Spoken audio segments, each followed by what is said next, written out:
We should be live in a couple seconds. Yeah, I see the recording button. I know, it says live, but my side goes uploading. Okay, I think now we are officially live and good to go. Right, So hello and happy Monday, guys. Welcome to episode 42 of Change School TV, our weekly dose of inspiration for your Monday mojo and mindset reset for the week ahead. Now, tonight we have Bjorn Lee from Singapore on the show as part of our Humans of Change series. Hi. Hi, yay. Hi, everyone. Guys, I have to apologize in advance. Right now, I'm pretty good, but if I laugh, I will have a really crazy cough. Don't be scared. And I might sound a little creaky, but we are otherwise good to go. So, Bjorn, thanks so much for being with us tonight and spending your Monday evening at work, at the office. Where are you? Do you want to tell us where you are right now? Yeah, sure. I'm in my office right now. It's pretty big. I'm the only person here, so it's probably the best. Free reign. Yeah, thanks for having me on the show. Yeah, I'm so excited. You can do a little cartwheel for us if you want. Oh yeah, sure. Yeah, I'll be doing it here. I did one. So. Off camera. Awesome. Okay, so yes, we've got, for those of you just joining us live now, we've got Bjorn Lee on the show from Singapore tonight with us, and I had the pleasure of connecting with Bjorn at the recent campus party weekend event here in Singapore, where Grace and I took the stage to talk about catalyzing conscious change. And during the breakout session, Bjorn came to chat with us, and we very quickly realized that there are some really beautiful synergies with our respective businesses and missions and personal journeys. So we decided we had to continue the conversation and bring it live to you guys on Change School TV. So that's why we're here. And tonight, Bjorn is going to share his story of change, and we're going to dive into a deeper discussion around how to become mind fit in the age of distraction. So Bjorn, I'm going to do a really quick intro to you, and then we can dive in to a few questions I've got. Sure, yeah, go ahead. Awesome. Okay, guys, so Bjorn Lee believes that mind fitness is a crucial skill for modern workers in the age of distraction. He's building MindFi as a smart meditation app that can recommend personalized content based on its users' calendars, moods, and even heart rates. So Bjorn started meditating 7 years ago due to stress-induced chest pains. Over a decade in the tech industry, from Silicon Valley to Beijing to Singapore, Bjorn has been self-experimenting to make meditation suit his lifestyle and not vice versa. He partners with researchers, executive coaches, and meditation teachers to co-develop MindFi, which you can read more about at mindfi.co. And I will drop that link in later on at the end of this session. How did I do, Bjorn? Was that a good intro? Did I send you that? I think it sounds way better when you say it. Oh, yeah? I tried to give it a little juice. Yeah, you did. I think you need to do it again, or I'm going to record this section and put it as my blurb or somewhere when I send it to I'll do a separate recording for you. That's great. All right, awesome. So let's dive in. I've got loads of questions for you, and I can't wait. I'm ready. Your story, right? But I haven't heard all of it. So that's my selfish kind of motivation this evening. No, that's a great motivation. Yeah. Awesome. All right, so let's start at the beginning, because that's what I always like to do. Why don't you tell us sort of where and when your career journey kind of began? Oh, wow. It's, I guess it really started in my career journey, my first job. Yeah, sure. Why not? Ever. Yeah. Well, I guess it started in a freezer in McDonald's in Singapore. Cool. No way. I did not. Yeah, no, I did. I've done my fair share of burger flipping. But I started out because my buddies in middle school or secondary school in Singapore, they hooked me up, one December, they say, hey, Bjorn, what are you doing, this December?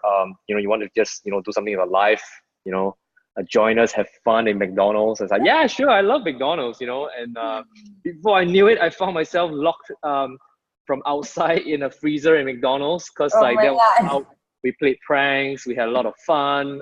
We worked hard. But yeah, that was my first taste of like the real working world. Yeah, Wow. pranking by well-intentioned colleagues. I hope. Oh my goodness. And okay, so what did you learn from that and what happened next? Well, I got a taste, like I really liked, how I was dangled some promotion, but like like I live I grew up in an Asian family. My mom was like, no, you're not going to work while you're studying. You should focus on your studies, yada, yada. And so, continued focusing on my studies, but I gained a taste, for, I don't want to say McDonald's, but I gave I get a taste for how people in the working world approach their jobs. They really knew how to have fun. It wasn't a high paying job. I think I was paid like what, um, two $2 US and about Singapore dollars per hour. Whoa. Yeah, but I mean watching my fellow colleagues, I'm sure the pay went up in by like now. But still, I mean, I watching people really enjoy their jobs. People who I guess really love burgers or who love running a restaurant, building a career out of that. Was just amazing. It was. I was quite lost in my. I was 14, so I had no idea what I wanted to do. I knew I didn't want to flip burgers for the rest of my life, but I was. I think I confused. I mean, I really love McDonald's, and I realized that sometimes you don't just follow every single passion into your from your life into jobs, because it could lead down a very stinky a career. So after a while I got really tired of the smell. But it taught me a lot about passion, working with people who really love their jobs and so on. Yeah, so it was a good discovery process. Awesome. Wow. And at age 14, that's rare. I don't hear that I mean, I hear about that a lot in the States because I think it's quite normal to work through school at a very young age, but I don't hear that as much here, but that's really interesting. Yeah, I only did it for 1 month. It was like a vacation job. Yeah. Okay, nice. Well, that's 1 month of character building then. Yeah, I guess for a 14-year-old boy. Yeah. Yeah. Okay, so then what was the next chapter, or what was the next milestone in your career? Well, I think fast forward, it was the first company, the first business I started with a bunch of my friends. That was in my sophomore year in college. So I went to college here in Singapore, and so I had a bunch of friends who I've known for years, and we decided to start a business in outdoor sporting goods, and rather the retail and distribution of that. So we will I didn't know any better. I was studying business in school, and I realized that business shouldn't be learned in a classroom, but it should be practiced in the real world. And so I was talking to him, over the phone one day, and then he was like, "Well, I'm starting a business, and maybe you've got nothing better to do, you could get off your couch and come help me out, And so before I knew it, that weekend, I was helping to give out flyers, manning a booth, talking to a lot of sweaty cyclists, at a park, and helping him sell hydration packs, right? Cycling gear, rock climbing equipment. And eventually I kind of became a business partner as well. I put in a little bit of my own money to invest in it. And I did that for a year. That was a super fun experience. I learned tons. I didn't know that business was so multi-dimensional. You really had to do everything, right? And I was just, fresh. I wasn't even fresh out of school. I was still in school, right? So then I had to go pitch all this old shop owners who sold cycling gear for decades. And I went up and I was like, "Oh, you look like a kid." And so the first few times I failed a lot, right? And I was like, "Well, how does my friend do it?" I tagged along, and he was bantering with them. He was, he did not just get right to the point, and I was kind of dumb. I just went right to the point. I told them, "Hey guys, I need my stuff in your shop, and then we'll make money together, right?" Well, obviously, that didn't work out. I mean, I didn't say that exactly, but I learned a lot. I mean, I learned how to, pitch. I learned how to deal with people, and learn to negotiate. Learn to meet in the middle. What kind of needs are they looking out for? And Yeah, it's and every single aspect of running a business, the marketing, the sales, the business development, the accounting, and so on and so forth. So yeah, that was quite an epic year. Amazing. So you had a lot sort of, I guess, under your belt already while you were still in school. Well, I'm still learning lots even now at my advanced age. Yeah. Advanced age. I like that. Okay, so you had all this under your belt while you were in school. So what happened? What did you have left to achieve? What was the next thing when you left school? Well, I mean, actually, before I ended school, I mean, I only did that business for a year because I had to leave to work for a year in the Bay Area, or Okay. Silicon Valley. So that was part of school, actually. I mean, it was pretty cool. I studied at the National University of Singapore, NUS. Yep. And so they had this fancy overseas college program, NUS overseas college program. And actually, I mean, I signed up for, I mean, I actually had a place in London, and I was thinking of becoming an investment banker. Um, but I thought that it did not make sense to, like pay like a third of a million, a third of a million to shell out all that money and become an investment banker, which is a job I did not like. So I wanted to, work in the tech industry. Right. I think my motivation was Mark Andreessen, the founder of Netscape, and now Andreessen Horowitz, the VC firm. Mm-hmm. And he was barefooted on Time magazine when I was in high school, right? So I was like, wow, what's this Silicon Valley? Why are these people changing the world? How does the world change? With just one guy. I was in high school, right? So again, I still knew nothing better, but I saw that short of going to Silicon Valley, I found this 1 year entrepreneurship program that my college NUS actually provided for free. And so I was like, man, sign me up. I get to study at Stanford. I get to work in a tech startup. Before I was out of school, I thought it would be an amazing experience just to go over to Silicon Valley and actually just hear and see and experience what the place was like. And that was my first taste of the tech industry. Suffice to say, I think after I left Silicon Valley after 1.5 years, I never really felt like leaving. So that, I mean, my career has always revolved. I'm still in the tech industry. I started another startup in Silicon Valley years after that first experience. And yeah, my life has been intertwined with that whole area and that whole industry since then. Wow. So, okay. So tech has kind of been the common denominator for you. That's gone sort of true and true, right? Yes. Since the NUS abroad opportunity. So you were at Zendesk, and what was that experience like? Zendesk was pretty intense. Zendesk was going from zero to maybe maybe 200 miles per hour within 6 months.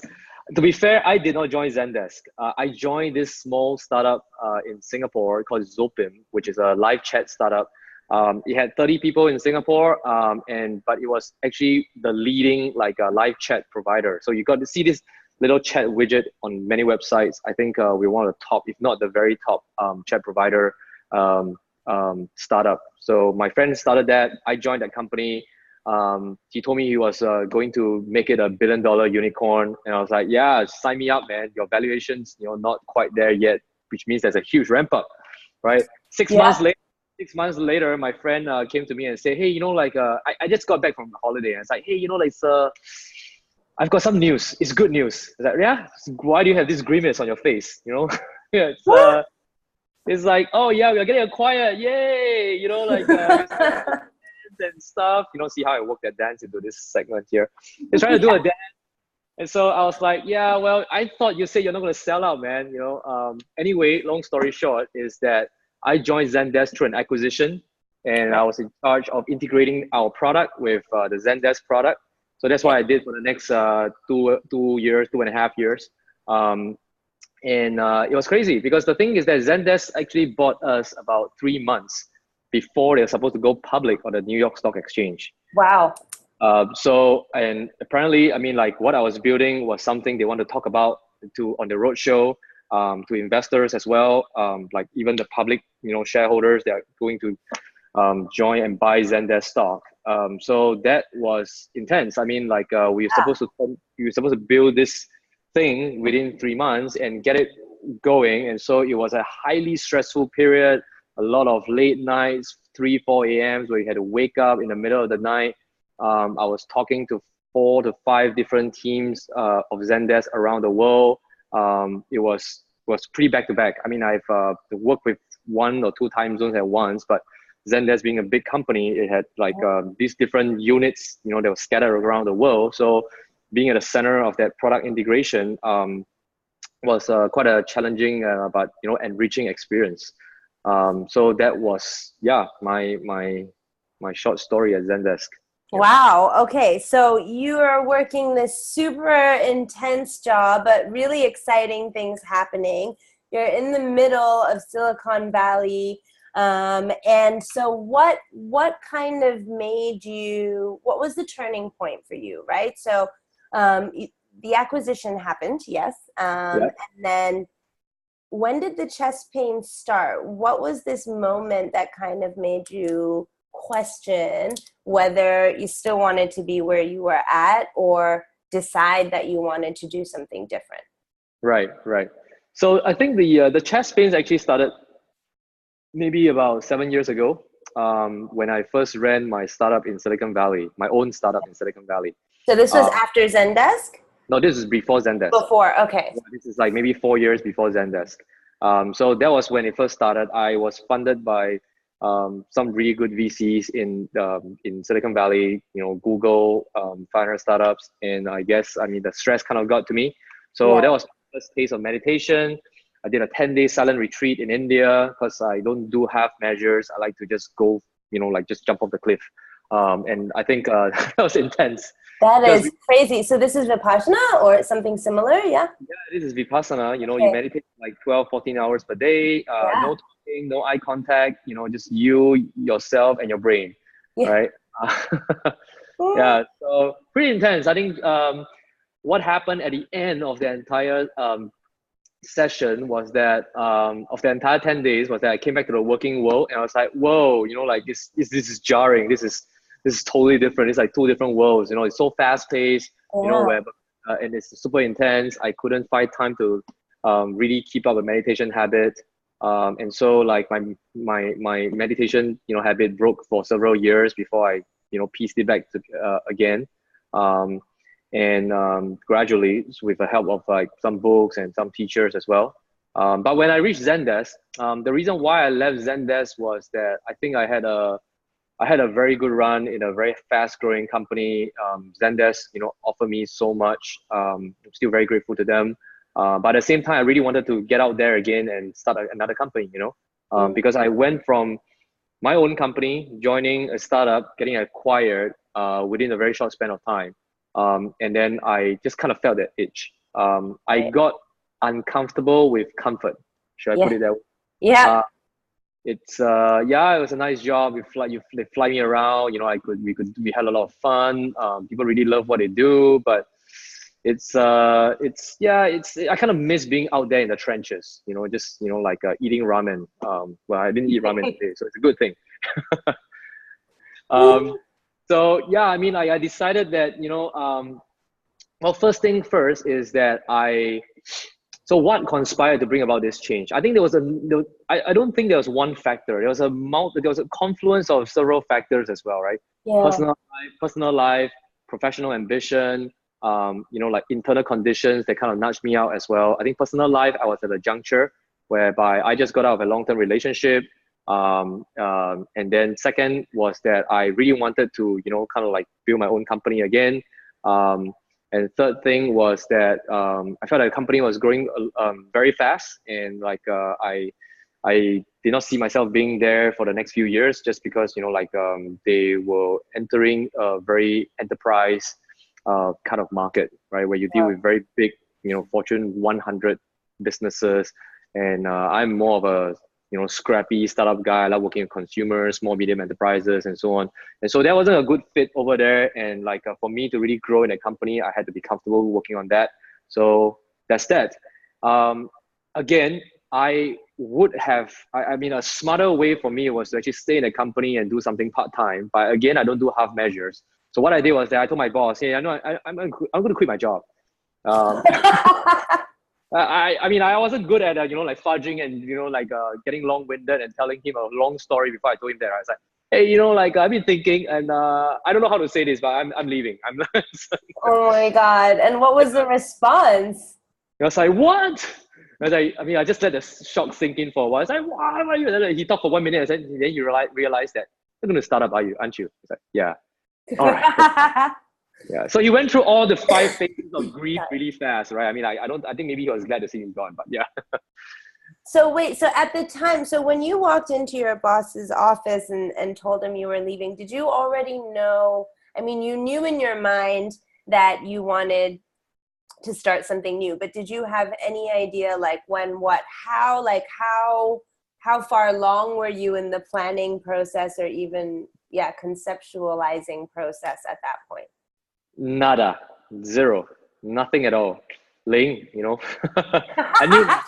Okay, nothing, so what was going through your mind? I mean, what I mean, that's courageous. And there's different ways of looking at it. Someone else might be watching and going, that guy is crazy, right? Or somebody else. So like, what was going through your mind? What was going through my mind? Well, I thought about it for a while, I tried to do as much planning as I could, but once you go down this path, it's a point that you reach a point of no return, right? You're right. I did not know what I wanted to do. Yeah. I just knew that I needed to get out of here. I needed to spend some time thinking as well, right? And so I gave myself 6 months. I told myself that, I should really just take a break.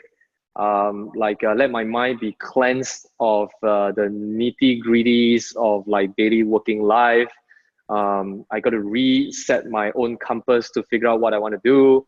For maybe say the next 5 years at least career-wise, right? Or 10 years. Yeah. Do I feel like I want to be in corporate? Do I feel like I want to join another startup?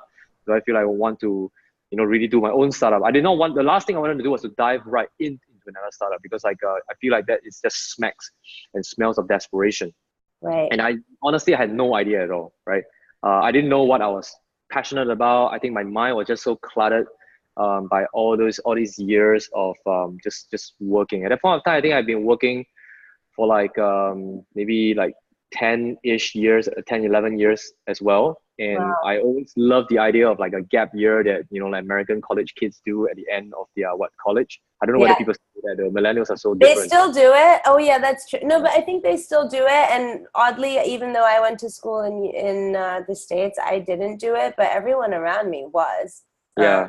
I'm a late bloomer too. Oh yeah, well I encourage you to take a year off tomorrow. Well, Grace is not gonna be happy, right? Yeah, I don't know about a year, but yeah, but I can do something. You can definitely do something. Yeah. So I had no idea what I wanted to do. So do you want me to talk about what I did during my sabbatical? Yeah, I'd like to know. So did you go on the sabbatical? So you did the 6-month sabbatical, and so how did you spend that time? Well, well, I did a lot of stuff that were very different. I think I booked a flight, and it had an open ticket to Europe, just because I wanted to go see the Northern Lights. I just thought that I just just chase the stars, right? Just go for the top. So I bought I before I got into inertia. 2 days after I quit my job, I was on a plane. I was off to London. I spent a month or so in Northern Europe. I flew to Iceland. I spent some time shivering in the cold, searching for the lights. I got lucky. So I did that. The funny thing is that I got bored after a month. I was like, oh man, I should have stayed in work. I said, I should have stayed in a job, I got nothing to do with my time. There's only so much reading you can do, it's just reading and not doing is really boring. That's why I think I could never retire, right? And so I decided to get on Udacity and I started looking at all the courses. I compared it with Coursera. And like I really liked how Udacity did some of their courses. So over the next, I mean, I also started a new relationship. You know, like I moved to Vietnam and I lived there for about 3 to 4 months.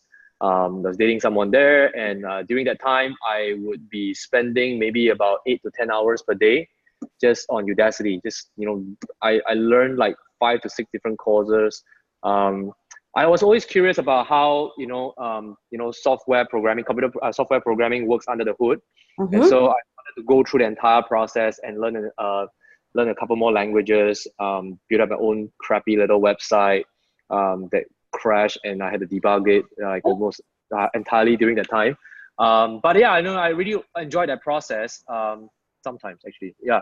And yeah, so 3 to 4 months I did that, and then I came back to Singapore, and I gave myself 6 months. So by that point of time, it was about 6 months.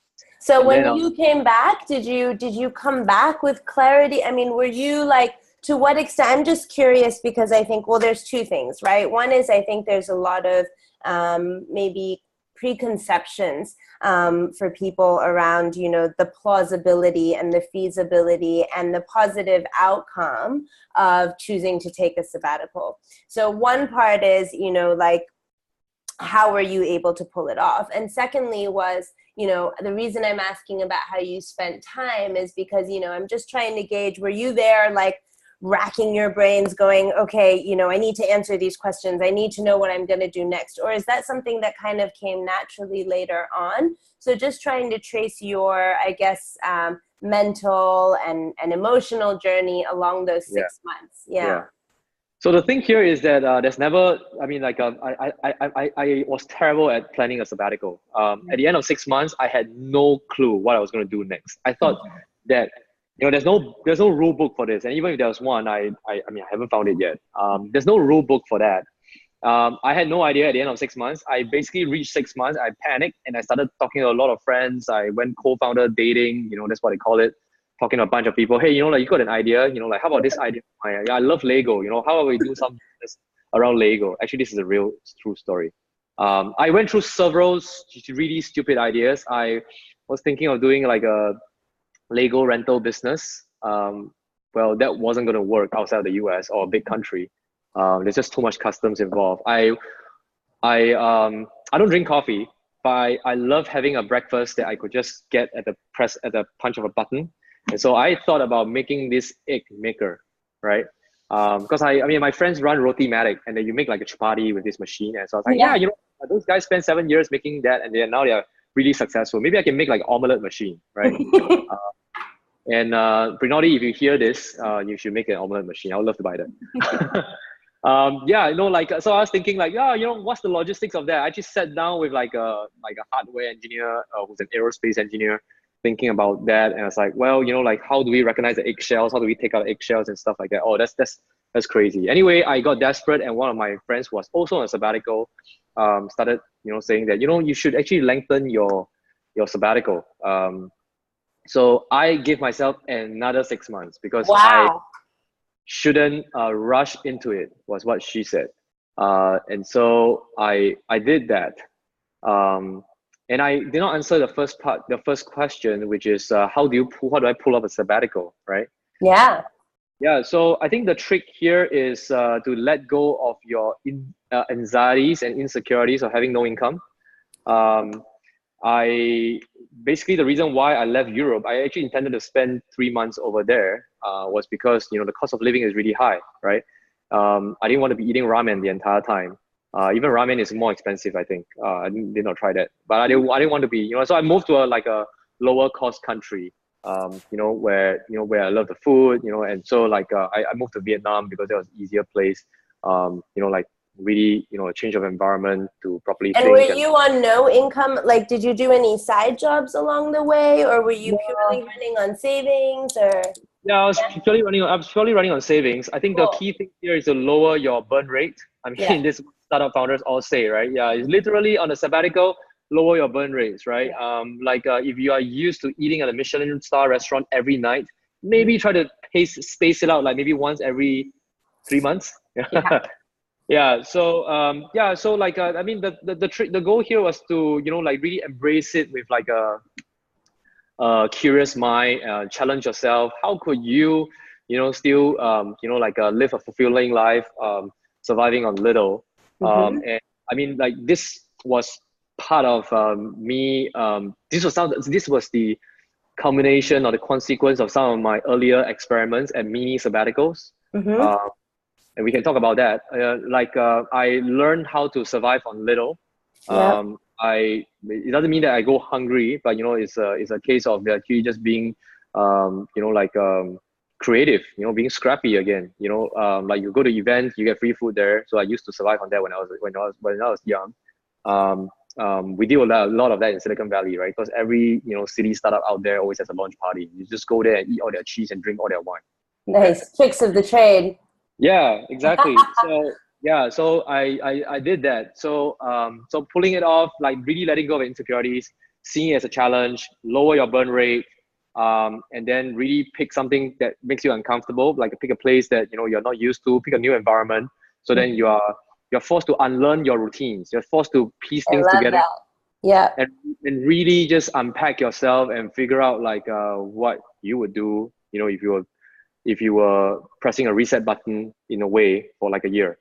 And so I did that. And yeah, I mean, the experience is amazing. I almost didn't want to come back, but from a sabbatical, but yeah. Yeah, I can imagine. Okay, so you gave yourself a total of 1 year for this sabbatical. Is that right? Yes. 6 months Yes. plus 6 months. Hmm. Okay, awesome. So then what happened? Then what happened? Well, I after cycling through maybe five stupid ideas, Yeah. I I eventually settled on like something that really hits home. It's meditation. I realized that my failure with making meditation a habit and eventual small successes around that could be something, right? But I did not know what, and so I started out with my original idea was not about meditation at all. It was actually about therapy. Okay. I did not know anything about therapy. I only went to one therapy session. I mean, maybe a few therapy sessions once, like relationship therapy. Um, and But it gave me a sense of what therapists do and the kind of value that could come out of that. And so I was thinking that, look, I don't like seeing shrinks. And I think a lot of people don't like seeing shrinks as well. In fact, that's what I said to the first shrink I saw on her couch, right? I was Nice. like, I have so many jokes about, your office, like let's start your couch. It doesn't lean the right way, right? So yeah, okay. Oh, sorry, I'm not supposed to make you laugh, but I know, I'm trying to hold it in. No, carry on. okay, sorry, I make you feel bad. Yeah. So like I was trying to actually do like online therapy whereby you get matched with a therapist or anywhere around the world. That idea did not have any legs, but it actually gave me access to a lot of psychiatrists, clinical psychologists, psychologists of all stripe. And then I realized that, getting into that market was challenging, but getting into that kind of market, it's could be a little bit too clinical, and there could be a lot of regulations, right? And there is a lot of problems to be solved in that area because I think mental health is so understated, Yeah, right? absolutely. But I think what's more important is what this industry calls the clinically well, Mm, regular like you and me, and right. a lot of the people out there who actually struggle with stress, anxiety, insecurities, paranoia, fear of startups crashing and burning, and so on and so forth, family life and so on and so forth. There's so much worries in our lives, Yeah. right? Not to even mention all the worries about not getting enough likes on social media, right? The modern worry, Yeah. Yeah.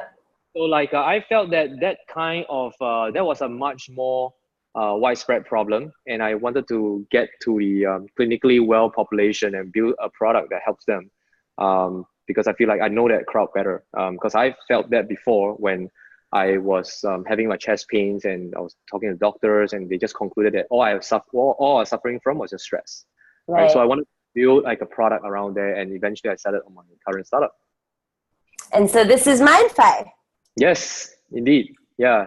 Brilliant. So, okay, so tell us a little bit about MindFi, and just to clarify, I want to connect everything that you've shared back to, what we're talking about tonight. So I think what you've described, right, these modern day problems for the clinically well, right, is sort of, I guess, that context of the age of distraction, right? Yep. Where we are constantly being pulled in all these different directions from our daily roles, our daily responsibilities. And then on top of that, we have this other layer from the digital world where we have to worry about things like number of likes, who's watching my videos on Instagram, et cetera, Guys, right? stop watching. I wish I could tell people here, but yeah, there's nobody here.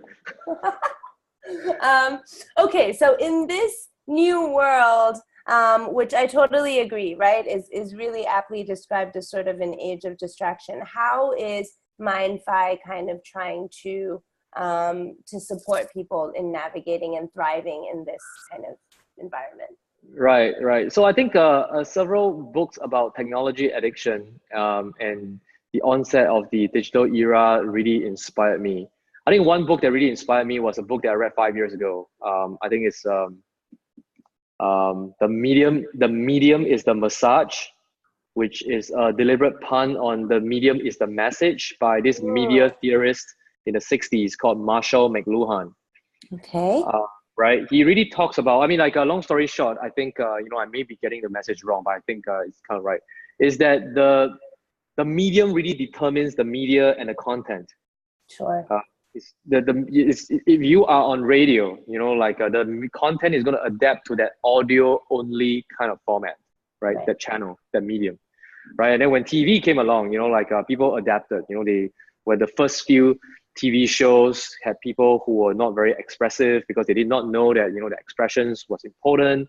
Walt Disney himself, when he played around with the format of the motion picture, was just trying to figure out that as well, right? And so when the internet came along, when social media took off, you have your Facebooks, your Instagrams, your Snapchats, it commanded a different nature of media, right? And this book, I think, I realized that this book was also something like an internal textbook. I don't know how true is that. Within Facebook itself, it was kind of like required reading for some folks that I knew who worked there at some point. So it's and so I reconcile that with our modern world where we're just so distracted.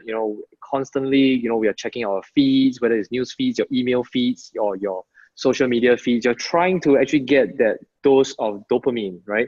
Seeing something you like, and making up for all the 15 or 20 different articles that were meaningless in your life. You're just trying to seek that little jolt of happiness.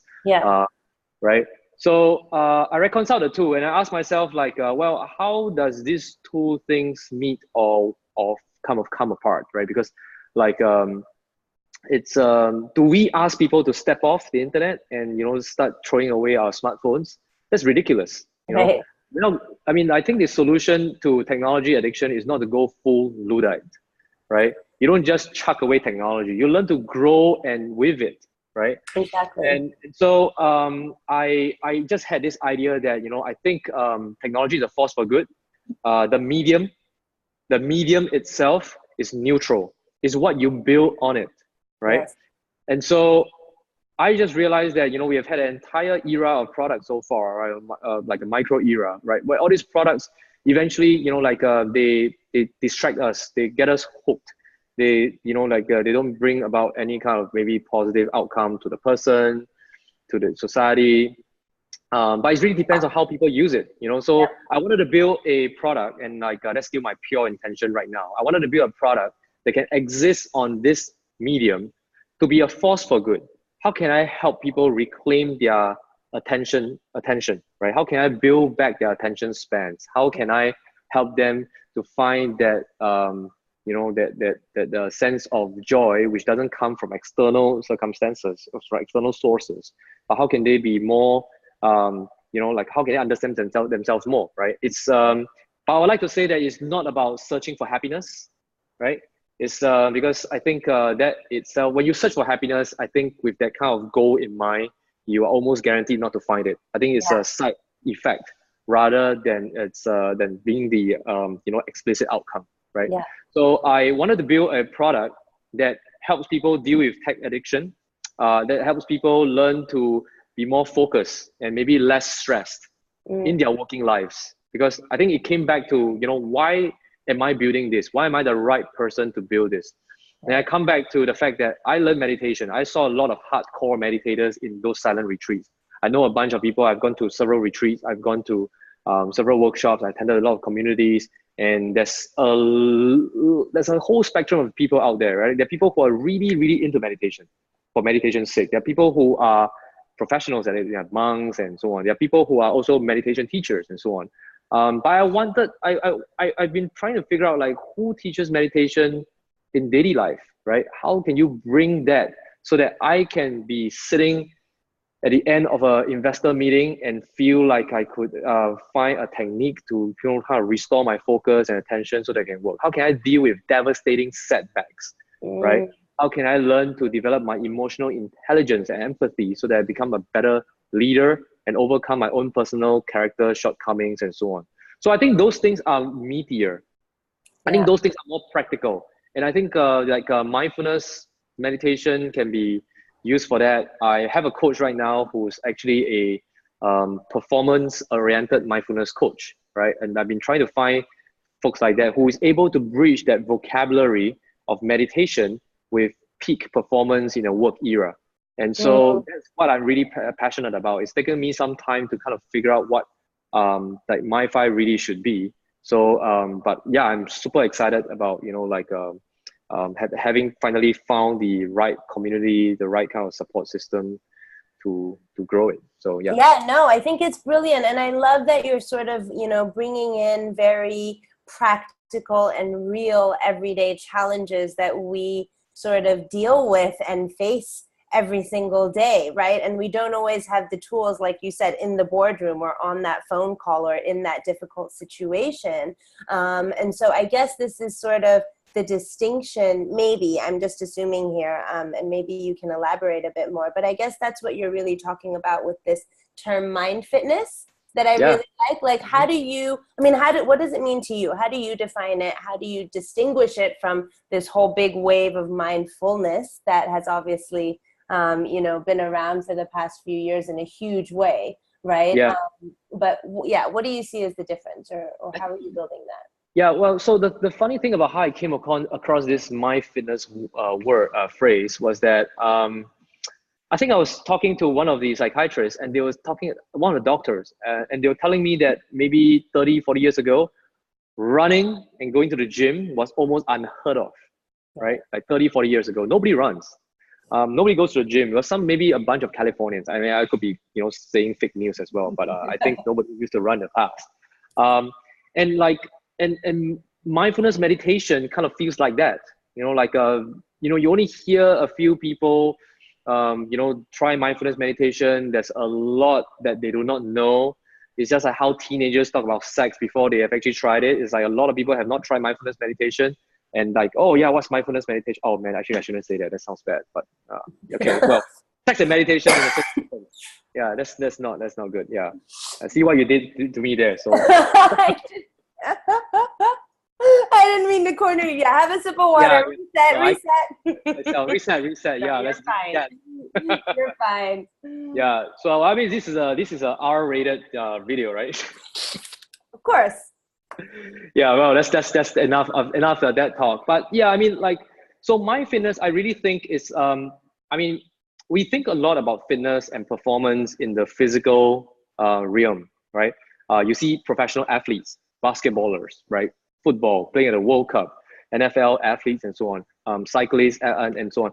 But the thing here is that in the workplace, there's a lot of mental athletes too, and the key to success is not in terms of how physically fit they are. They don't need to be pumping iron all the time because it doesn't really matter, right? It's all about their mind. They really need to groom their mind. They need to, people use coaching, executive coaching, they have counseling, they have their own support groups, they get mentors, and so on. How we grow is really important, especially in the digital era, because we are keyboard warriors. right? If you're a keyboard warrior, it doesn't mean that we need very deft and like adroit fingers, but we need very nimble, fast-thinking minds. We need to learn, and it's not just about meditation alone, right? It's also learning about how your diet, your sleep patterns really matters, right? Like when Paul Graham started Y Combinator, the famous startup incubator, he did not, he was just starting out. But I think 5 years on after YC started, he decided to write another essay because he realized that all his founders, resonated with his essays, to tell them that everybody needs to eat well, exercise, and sleep. Because he realized that so many of them were just burning both ends of the candle, trying to hit success. And you don't get there by just overclocking, right? Yep. My favorite books is The Productivity Project by this guy who became a TED speaker, I think after fresh out of college, kind of like the new Tim Ferriss. But the Productivity Project talks about how we incur these debts whenever, if you don't sleep, the next day is not going to go well, right? Yeah. If you drink coffee, you're going to have a crash later in the day. If you drink alcohol, you pay for it tomorrow. There's always this kind of debt. So I think these kind of things, are really, commonsensical things if you take a step back and look at it from medical science. But I think people need something that is more, that people need to grow a skill to help their minds become fitter. And what does that look like? It's an attentive mind. It's an empathetic mind. It's a self-aware mind, right? Not just of yourself, being confident of yourself, but also being aware of others, right? Because when you're aware of the team members, you can be more aware of your customers, your business partners, your shareholders, your board of directors, your investors, and so on. And so that is probably too lacking, right? Some of the best leaders, they've worked with, probably there's many ways to actually, have a very fit mind, right? Like some of them read a lot, some of them just, have great mentors.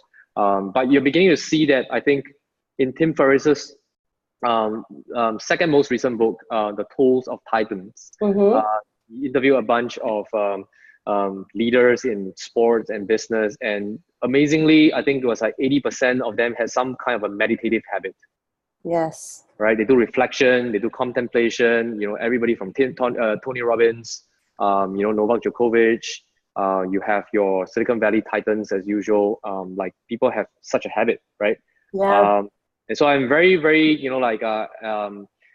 curious and excited to see how mindfulness can be a part of that, because it kind of plays in with what the Change School does as well, right? This consciousness, right? Yeah. And we think about consciousness not in the woo-woo, new agey thing in the past, but it's really about, how we can ascend to this level of awareness that really benefits your life, your career, your work as well, right? And how you treat other people. This elevated level of consciousness can be achieved through multiple means, right? You have the vices, you have sports, you have the drugs, people microdosing LSD and so on. But, mindfulness is a long-term skill and I just kind of want to, find a way to unpack it so that the masses can benefit.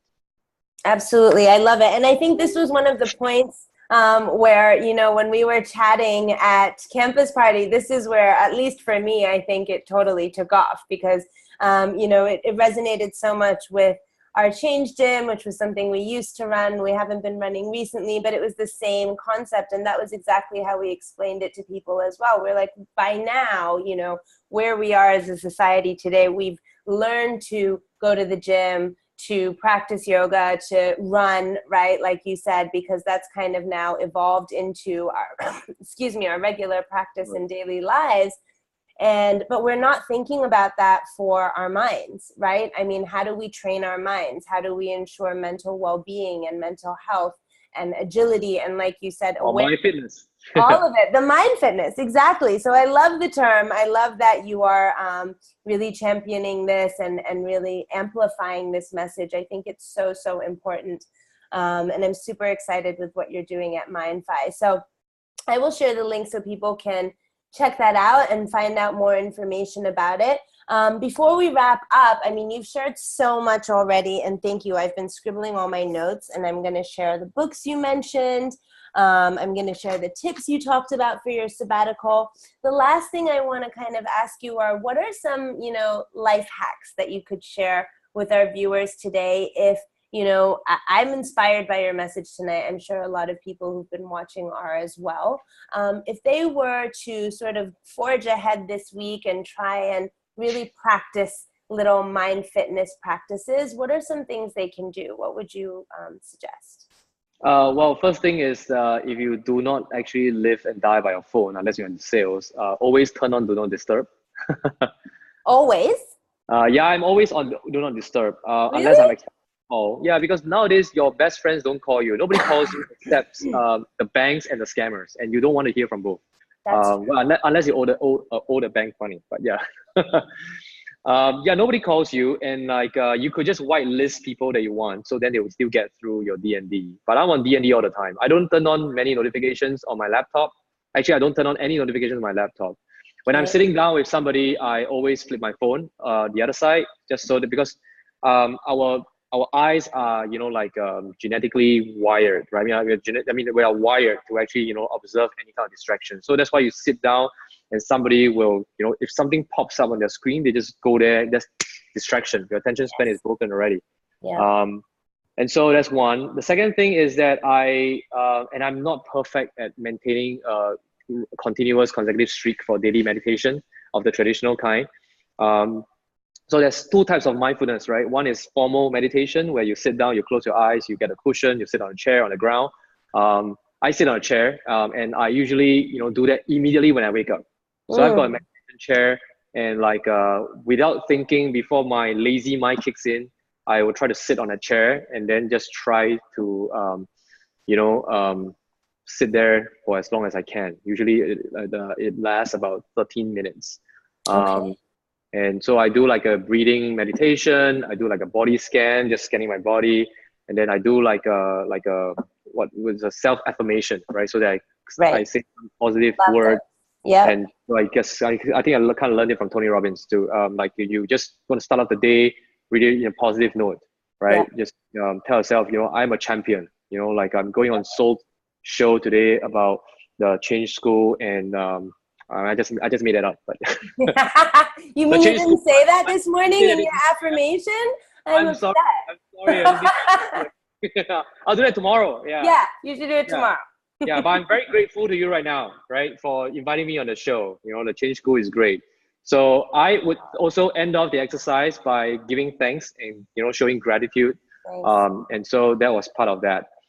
In the middle of the day, what I do is what I call informal mindfulness, which is this is really about being attentive, being aware of what's around you. So I usually take like a mid-afternoon walk, right, just around the block. I would just, you know, like walk. Maybe I will not even take my phone out. But if I do take my phone out, maybe I'll just, you know, turn it to music or something. But I would just walk and just, you know, like bring my attention back to what's around me, right? Either if you're focusing on my footsteps, either just really observing your curiosity, what's going on around me, without judgment. So that's mindful walking. I do that. I do that when I have no time. When I really have time, I actually just take a nap in my office. Nice.